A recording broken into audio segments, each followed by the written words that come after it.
Hey, happy Thanksgiving there, YouTube. T. Mosk here. I was going to go outside and try to get some metal detecting in today, but here in Ohio, it's Thanksgiving Day, and not that that would stop me, but the weather will. It's a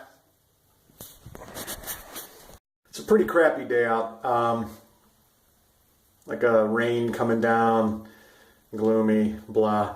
So we're gonna do maybe a quick indoor video. I've got a couple things I want to talk about. First thing I want to talk about is when you first get going metal detecting. The natural instinct would be to go ahead and buy the cheapest metal detector you can find. To get used to what you're doing and all that. Now, that's fine if you've never been metal detecting before and you're not sure it's something you're really going to be into. And of course, not everyone, but people like me, you're on a budget and you want to start off cheap and work your way up. I learned the hard way. That may not always be the right thing to do. In under 2 years, I bought 3 metal detectors. I'm sorry, excuse me, in under a year. Not 2 years, in 1 year. And let me show those to you and then explain to you why, at least personally for me, that was the wrong thing to do.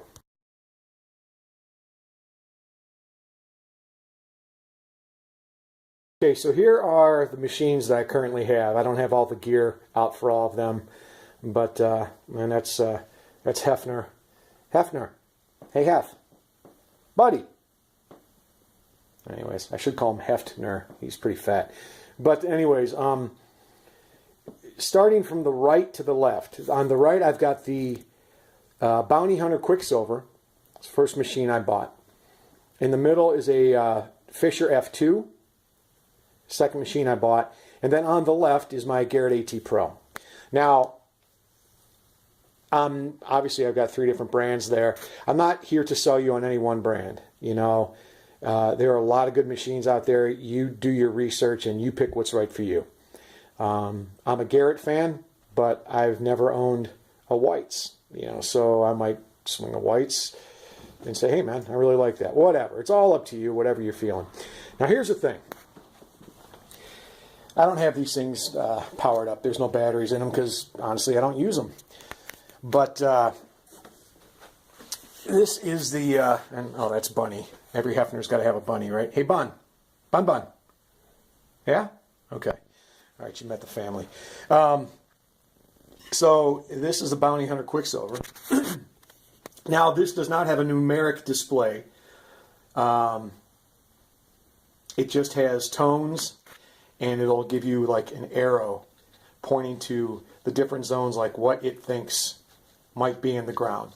Obviously, a very good beginner machine, but I'm going to tell you right now, even if you can't jump all the way up to an AT Pro or a, anything from Whites, what's their new one, the all-terrain. I'll think of it when the video's done. Anyways, they've got a new one out for about $750. It might be around $700. Looks like a really good machine, but it's under a year old, and the reviews aren't in on it yet. Anyways, this is a fun machine. But I'm telling you right now, if you get into metal detecting, you really find, man, I love it, it's something I want to do, you're going to use this for a couple months and it's going to sit there and it's going to pick up dust because you're going to upgrade, okay, to something like this.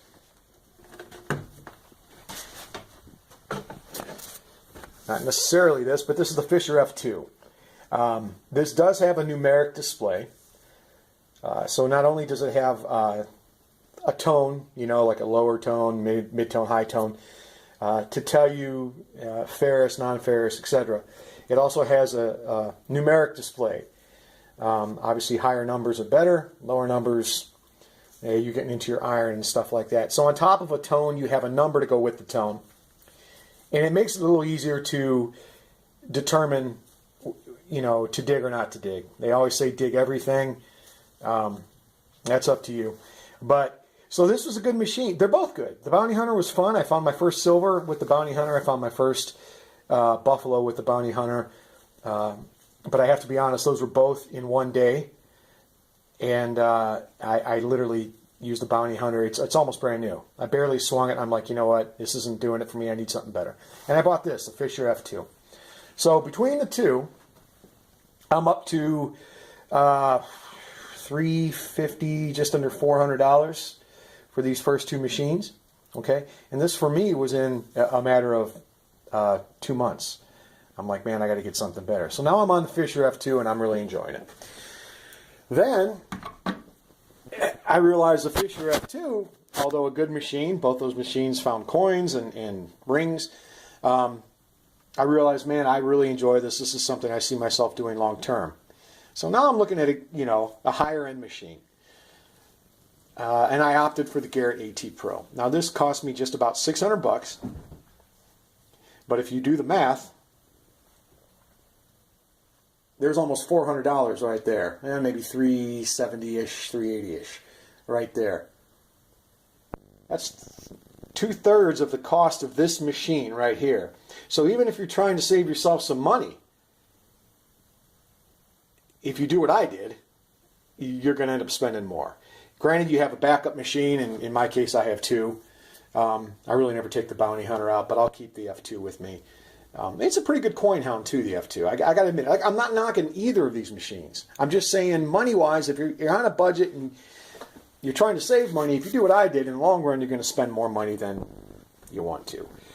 So you may just want to wait until you get enough money to buy a higher-end machine like the Garrett AT Pro or the White's MX Sport. That's what that's called, the MX Sport. That's their new submersible. And that's the other thing. This thing is submersible. The housing, everything can go underwater.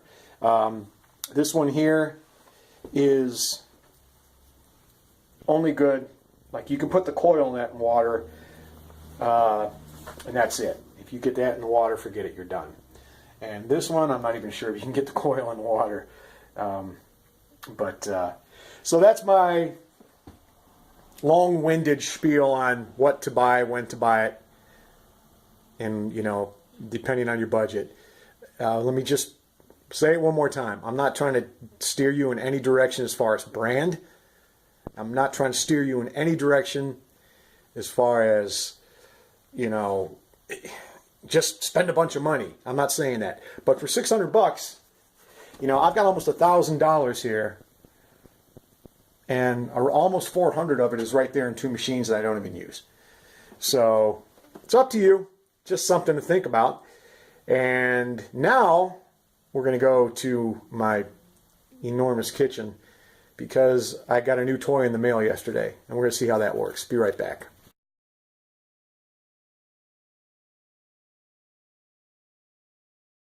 Now, I got this delivered yesterday.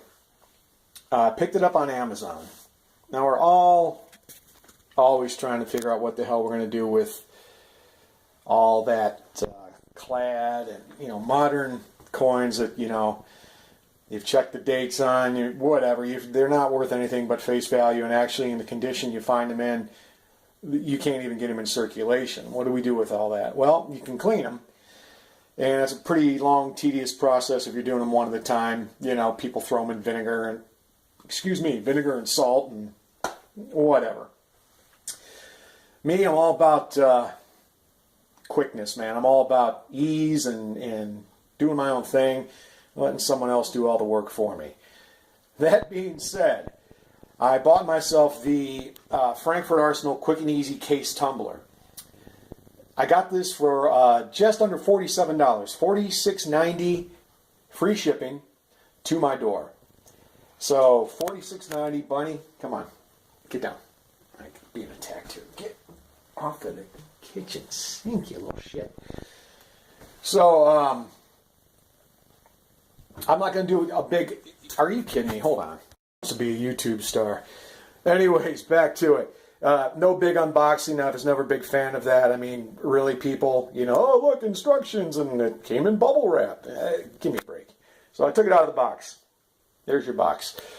Here's the machine. It's actually a pretty big big machine. It's a lot more machine than I thought it would be. There's some assembly required. I'll talk about that in a minute. But here's my, that's my Galaxy S6 Edge Plus. That's a big phone. Here's my hand on top.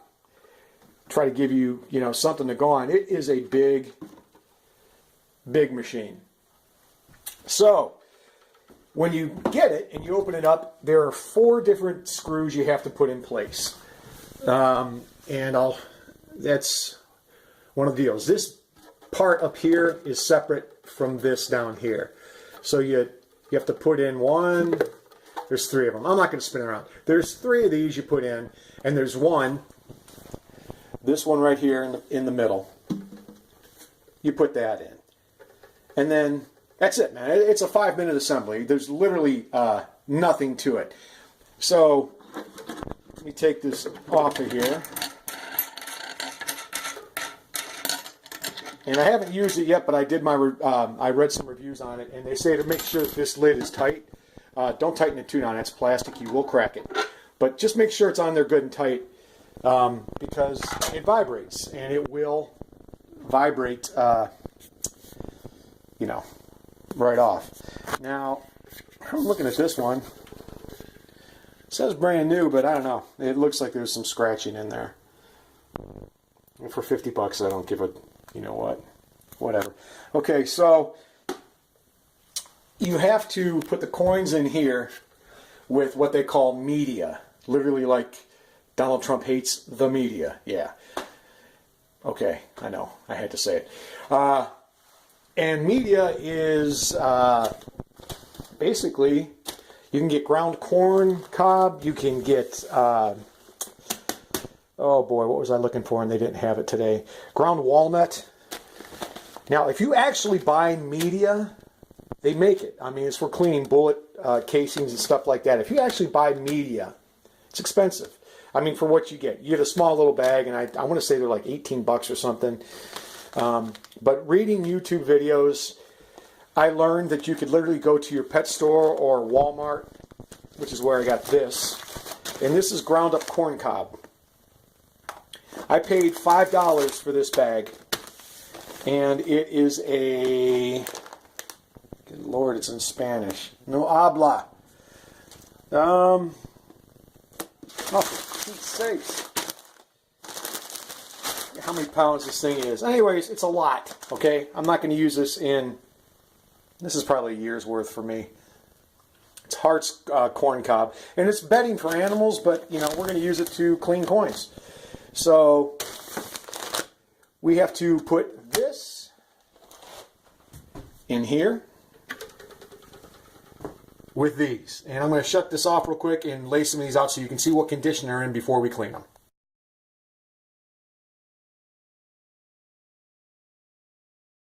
Here's what they look like right now. As you can see, I haven't even taken a toothbrush to them. They're pretty crusty and dirty. I mean, let's face it, these things are they're pretty dirty and toasty. Now, the one thing that seems to be common in the different types of tumbler reviews that I've read, like I said, this is a vibratory tumbler, but they're actually like 2-chamber tumblers. They roll, rock tumblers, stuff like that. But the one thing that they have in common, I am told in these videos, is that you're supposed to keep the silver change away from the copper and zinc. So like your dimes and quarters and nickels would be cleaned separately from your pennies, you know, your Wheaties and stuff like that. Now, to reiterate, you do not want to clean valuable coins like this. As a matter of fact, you do not want to clean valuable coins at all. If you ever try to get money out of them and you've cleaned them, you have ruined the value. Sure, you might get a couple of bucks, but nothing that like you would have gotten if you would have just left them alone. And for some people, I know it's difficult. You just want that thing to shine, but don't do it. This is for money that you're going to put back in circulation. You're going to go to a Coinstar. You're going to go to your bank and try to, you know, you're going to roll this up and try to get rid of it. This is what you do with money you're going to put back in circulation, not with valuable coins. I cannot stress that to you enough. So let's go ahead and load up this machine. About half full. My ground corn cob in here. It's almost like a cat litter consistency. But you can see why you wouldn't put a valuable coin in here. There may be, you know, some scratching or whatever that goes on. This is literally just for coins you're going to use back in circulation, folks. All right? Don't come to me saying you ruined a good coin because you watched my video. I told you not to do that. Okay. Now I separated my change, at least a little bit I brought here. I've got two piles. I've got my pennies over here and my quarters, nickels, and dimes over here. Just because pennies seem to be harder to clean, I'm going to do this little bit of pennies first. So we'll go ahead and put these in here. Maybe.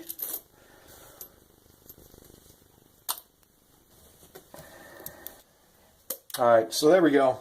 You know what, for shits and giggles, there's this little buckle. I'm going to throw that in there too. Okay, so there they are.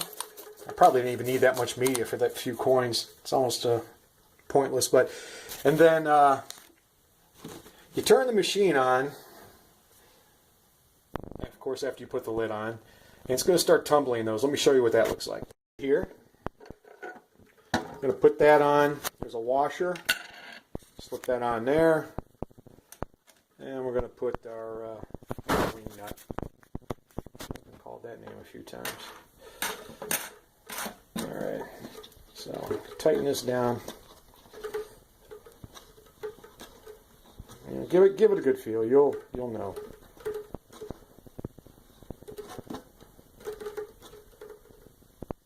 Okay, I think that's going to be good enough. Now we got a power button back here. That's one thing I like about this. You can plug it in, and it's got a it's got an on-off switch on the plug. So we'll turn this on. Now, as you can see, it's just rolling that media, okay? Vibrating that, and those corners are going to be tossed in there who knows how many times. They say it's pretty loud, but honestly, if you were here, I mean, I've got a basement. If I had company over, I would, you know, I'd have it running down there. But on average, you're supposed to run it about 3 hours and then give them a look. See how they look. Now, the other thing that people are doing is they're putting in, like, Barkeeper's Friend, which is a polish.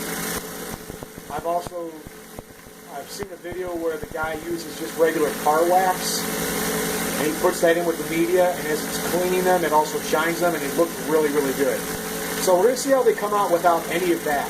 Just the coin in the corn cob, and then we'll go from there. So I just turned this on. It's about 12:20. My dinner's at 3:30. We'll shut it off right before I eat dinner. And then I'm going to load up on turkey. We'll come back, finish the video, and hopefully by tonight, Thanksgiving night, you'll be watching this video. So good luck, happy hunting, and happy Thanksgiving, everybody.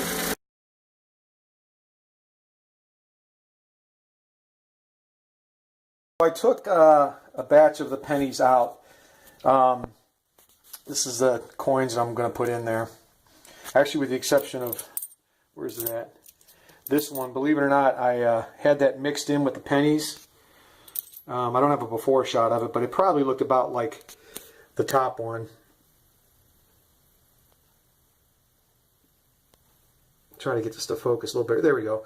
And that's what the quarter came out looking like. Now, let me repeat that I used the cheapest media that you can find. I was looking for the ground walnut shells, and I ended up using ground corn husk.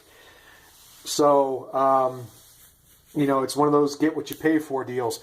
But you saw the before, and here's some of the after of the pennies.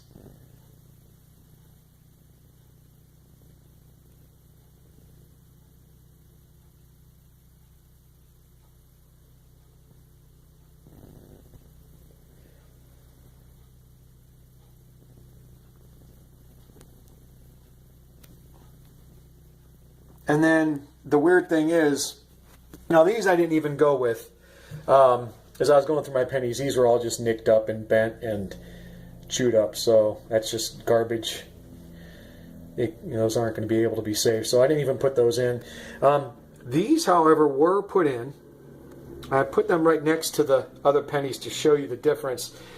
These were in for the same amount of time. Now, I don't know if there's like a sweet spot that the pennies can fall into and get a little more action on them, or if these were just really beat up that bad. But although it removed the dirt and that off of them, we're talking about 3.5 hours here. Those don't look too much better. Maybe that 79 up in the middle. But, we pop right over here and look at that. From the same batch. So we're going to do another batch in a couple of days. I couldn't find any. All the stores were closed today. It's Thanksgiving. So I went to Walmart because they never close. And the only thing they really had was the corn husk. So I bought it just to give it a test run. And we're going to do it again. And we're going to try it with the ground walnut when I get a batch of that. My opinion on this product right now is, I think it speaks for itself. If you look at the pennies on the left, I think it did a bang-up job of getting those things cleaned up and at least circulation ready where we can get rid of them, as opposed to, that and what you saw before. So I'm going to throw this in there next. We'll see what it does with the quarters, dimes, and nickels. And I want to thank you again for watching on your Thanksgiving evening. Have a happy Thanksgiving. Of course, if you're a metal detectorist, I want to say happy hunting and good luck to you. Talk to you next time.